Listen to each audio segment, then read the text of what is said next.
Assalamualaikum warahmatullahi wabarakatuh. Kali ini kita akan membahas pertemuan ke-6. Yang kali ini kita akan membahas Big Bang Model sebagai model ke-5 dari metodologi SDLC. Model Big Bang adalah model SDLC yang tidak memiliki proses spesifik.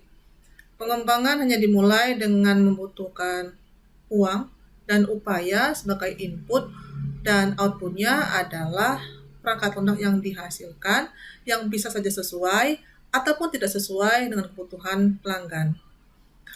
Model Big Bang adalah model SDLC yang tidak ada tahap perkembangan formal yang harus diikuti dan sangat sedikit perencanaan yang dibutuhkan.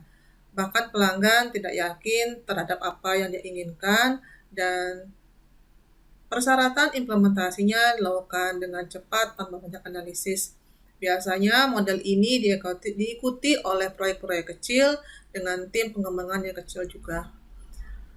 Model Big Bang terdiri dari beberapa poin yang diperhatikan. Yang pertama adalah fokus kepada sumber daya yang mungkin dibutuhkan untuk perangkat lunak dan pengkodeannya dengan sedikit atau tanpa perencanaan. Kemudian persyaratan dipahami dan dilaksanakan saat pengembang sistem datang. Kemudian setiap memerlukan perubahan, maka perubahan itu mungkin saja mengubah atau tidak mengubah perangkat lunak yang sudah dibuat sebelumnya.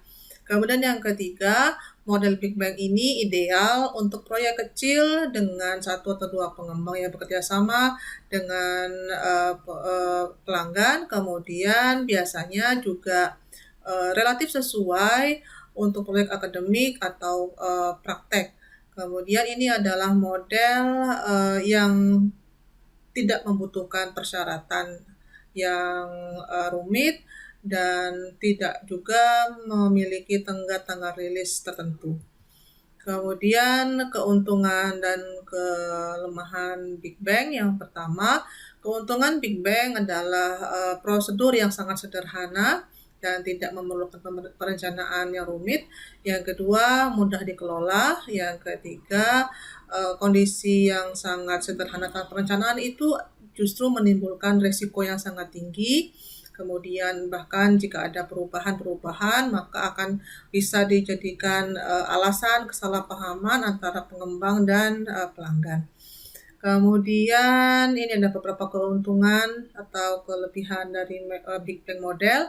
Yang pertama, Big Bang adalah model yang sederhana. Yang kedua, Big Bang adalah model tanpa perencanaan atau sedikit perencanaan. Yang ketiga, mudah dikelola. Yang keempat, memiliki sumber daya yang sedikit. Kemudian memberikan fleksibilitas kepada pengembang. Kemudian dianggap sesuai untuk menjadi alat bantu belajar bagi pengembang baru atau siswa. Kelemahan Big Bang yang pertama adalah risiko dan ketidakpastian yang tinggi tanpa perencanaan. Kemudian bukan model yang baik untuk sistem kompleks dan proyek yang berorientasi objek. Kemudian model yang buruk untuk proyek yang membutuhkan waktu yang lama dan berkelanjutan. Kemudian bisa saja membutuhkan biaya yang mahal jika persyaratannya disalahpahami. Nah, berdasarkan penjelasan mengenai model Big Bang tersebut, maka saya minta untuk mencari paper publikasi internasional yang menggunakan model Big Bang.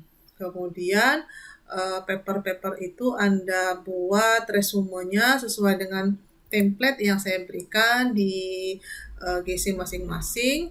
Anda kerjakan tugasnya selama 1 minggu dan Anda serahkan nanti ke GC sesuai dengan format template dan tanggal yang saya tetapkan untuk masing-masing kelas. Mohon diperhatikan, tugas diberikan tidak melebihi tanggal yang saya tetapkan. Jika ada pertanyaan, silakan sampaikan di grup kelompok masing-masing atau di classroom masing-masing. Terima kasih. Saya akhiri dengan wassalamualaikum warahmatullahi wabarakatuh.